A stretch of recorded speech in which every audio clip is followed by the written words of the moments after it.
SNMR Sridhar గారు రాసినటువంటి అరవింద నేత్ర 87వ భాగం. ఎదురుగా పోలీసుల్ని, మీడియా వాళ్ళని చూడగానే గుండాగినంత పనైంది విక్రమ్కి. అతన్ని తోసుకుంటూ వెళ్ళిన అమ్మాయి, ఇన్స్పెక్టర్ గారు, మీరే నన్ను ఎలాగైనా కాపాడండి. మోడలింగ్ కోసం వస్తే తన దగ్గర పని చేయాలంటే కమిట్మెంట్ ఉండాలంటూ బలవంతంగా నన్ను లోపరుచుకోవాలని చూస్తున్నాడంటూ ఏడుపు మొదలెట్టింది. ఏయ్, ఏం మాట్లాడుతున్నావు? నువ్వే కదా? నేను కాదు, నువ్వే. ఇన్స్పెక్టర్ గారు, తను చెప్పినట్టుగా వినకపోతే నన్ను అందరి ముందు ప్రాస్టిట్యూట్గా నిలబెడతారని బెదిరించాడు అని ఏడుస్తూ చెప్తుంటే కళ్ళు నోరు తెరుచుకొని చూస్తుండిపోయాడు విక్రమ్. అంతేకాదు సార్, నాకు బలవంతంగా డ్రగ్స్ ఇవ్వాలని చూస్తున్నాడంటూ ఏడుస్తూ చెప్తుంది. అప్పటికే అక్కడున్న లేడీ పోలీసులు ఆ రూమ్ మొత్తం సెర్చ్ చేయగానే అతని బెడ్ కింద డ్రగ్స్ ప్యాకెట్ దొరకడంతో కంగారుగా, ఇన్స్పెక్టర్, నాకు వీటి గురించి ఏమీ తెలీదు.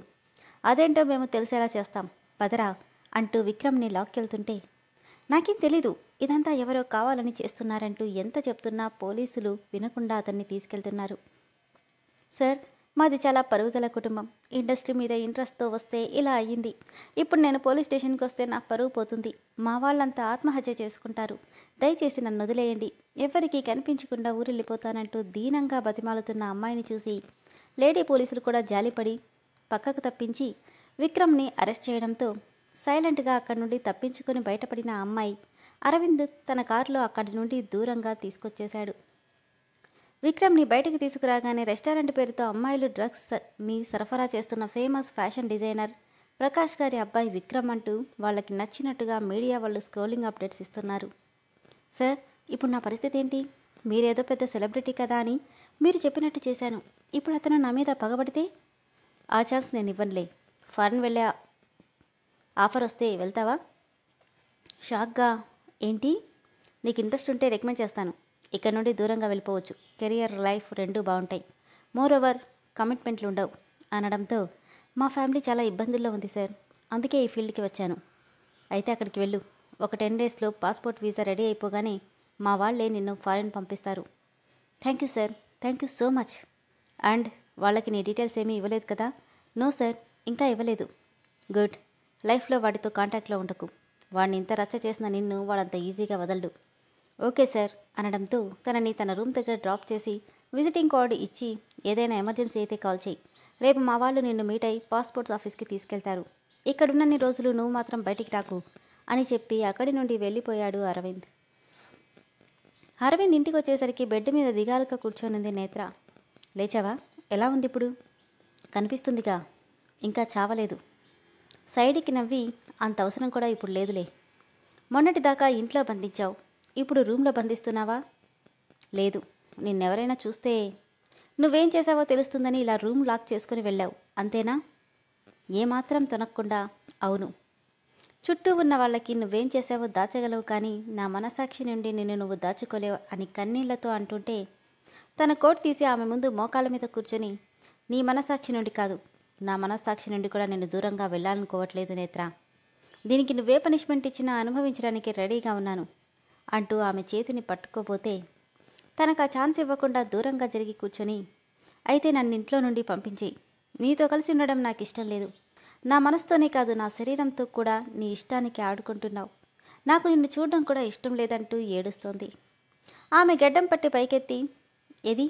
నా కళ్ళల్లోకి చూసి నేనంటే ఇష్టం లేదని చెప్పు అని సీరియస్గా అడగగానే సూటిగా చూస్తున్న అతని కళ్ళలో అంతులేని ఆవేదనతో పాటు తన మీద అపారమైన ప్రేమ కనిపిస్తుంటే, నువ్వంటే ఇష్టం లేదు అన్న మాట పెదవి దాటి బయటికి రావట్లేదు నేత్రకి. కోపంగా అతని కాలర్ పట్టుకొని, ఎందుకు నన్ను ఇలా చేస్తున్నావు?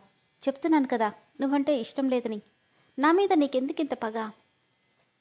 నీ మీదున్నది పగో పంతమో నీకే తెలియాలి అంటూనే ఆమె చేతిని తన చేతిలోకి తీసుకొని, నేను చేసిన దానికి నువ్వే పనిష్మెంట్ ఇచ్చినా భరిస్తాను, కానీ ఒక్కసారి నన్ను అర్థం చేసుకో.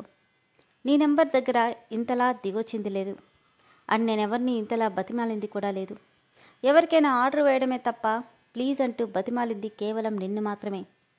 ప్లీజ్ నేత్ర, నా మాట విను. మన మధ్య గొడవలొద్దు. మునుపటిలా ఉందామంటూ తనకు లేని ఓపికను అరువు తెచ్చుకొని మరీ అడుగుతుంటే, నీ కళ్ళబొల్లి మాటలకి కరిగిపోతాననుకోకు. నువ్వేంటో నీ బుద్ధేంటో నాకు బాగా తెలుసు. అసహనంగా, సరే అయితే నేను ఇంట్లో నుండి పంపడం అన్నది జరగని పని. ఇప్పటికీ ఎప్పటికీ ఇది నా మాట అని సీరియస్గా చెప్పి 2 చేతులతో ఆమెను ఎత్తుకొని లిఫ్ట్ చేశాడు. కంగారుగా, ఏయ్, ఏం చేస్తున్నావు నన్ను అంటూ బెదురు కళ్ళతో అడుగుతుంటే, భయపడకు, ఏం చెయ్యనులే, నిన్నేదో చేయాలన్న ఆలోచన నాకు లేదు, చేసే పొజిషన్లో కూడా నువ్వు లేవు అంటూనే ఆమెను బాత్రూంలోకి తీసుకెళ్లి షవర్ కింద నిలబెట్టి నైటీ రిమూవ్ చేస్తున్నాడు. భయంగా వద్దు అంటుంటే తన చెంప మీద చేయి పెట్టి, ఏం చేయనని చెప్పాను కదా, ఫ్రెష్ అయితే కొంచెం యాక్టివ్నెస్ వస్తుంది, నువ్వు వెళ్ళు, నేను చేస్తాను. నువ్వు వీక్గా ఉన్నావు నేత్రా, నీ వల్ల కాదు. అతని చేతిని విసిరి కొట్టి, ఏ, ఈ వంకతో మళ్ళీ ఏమైనా చేద్దామనుకుంటున్నావా అనగానే అసహనంగా ఫీల్ అవుతూ, సరే, జాగ్రత్త, పడిపోగలవు అని చెప్పి వెళ్ళిపోతున్న అరవిందని చూస్తూ షవర్ ఆఫ్ చేయబోయిన నేత్ర ఒక్క అడుగు వేయడానికి కూడా ఓపిక రాకపోవడంతో అమ్మా అంటూ గోడని పట్టుకొని ఆగిపోయింది. 2 అడుగుల్లో ఆమెని చేరి తను పడకుండా పట్టుకున్నాడు అరవింద్. అందుకే చెప్పింది నీ వల్ల కాదని అంటూనే, నన్ను అలా చేసేశావు నువ్వని బాధగా అడిగింది.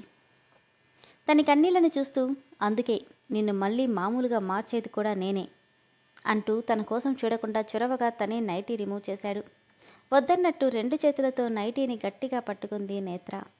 నవ్వుతూ, నిన్ను కొత్తగా చూసేదంటూ ఏమీ లేదు, ఒక్కదానివి హ్యాండిల్ చేయలేవు, నా మాట విను అంటూనే నైటీ రిమూవ్ చేసి తనకి స్నానం చేయిస్తుంటే తెల్లటి చర్మం మీద ఎర్రగా ఉన్న గాయాలను చూసే కొద్దీ తన తప్పు తనకి తెలిసొస్తూ ఆమె వైపు బాధగా చూశాడు అరవింద్.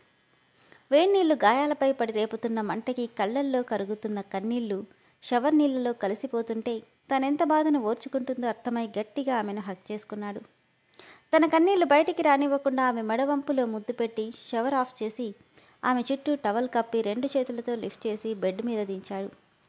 లైట్ వెయిట్ శారీని తీసుకుని చకచకా ప్రిల్స్ పెట్టి చీర కడుతుంటే, నీ హెల్ప్ నాకు అక్కర్లేదు, నేను కట్టుకోగలను, అవసరం ఎంతవరకు ఉందో ఆల్రెడీ చూశావుగా అంటూనే తనకి చీర కట్టి భోజనం తీసుకొచ్చాడు.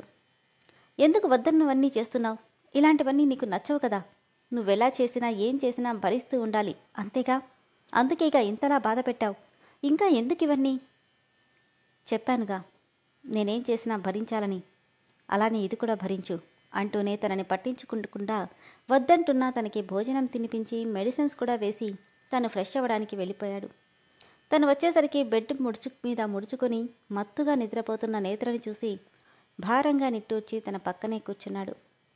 తడిగా ఉన్న హెయిర్కి డ్రైయర్ పెట్టి ఆమెను తన గుండెల్లో పొదుముకొని ఒక చేత్తో తన తల నిమురుతూ ఫోన్ ఓపెన్ చేసిన అరవింద్కి సోషల్ మీడియాలో ఎక్కడ చూసినా విక్రమ్ని పోలీసులు లాక్కెళ్లడం చూపిస్తుంటే నవ్వుతూ, రేయ్ విక్కీ, దీని నుండి నువ్వు ఈజీగానే బయటపడిపోయినా నీ పరువు మాత్రం తిరిగి రాదు, నేనేం చేయలేదని నువ్వు ఎంత మొత్తుకున్నా ప్రయోజనం లేదు అనుకుని తన ఒళ్ళో నిద్రపోతున్న నేత్ర మొహం మీద తడిముద్దులు అద్దుతూ ఆ రాత్రంతా ఆలోచనలతోనే గడిపేశాడు అరవింద్.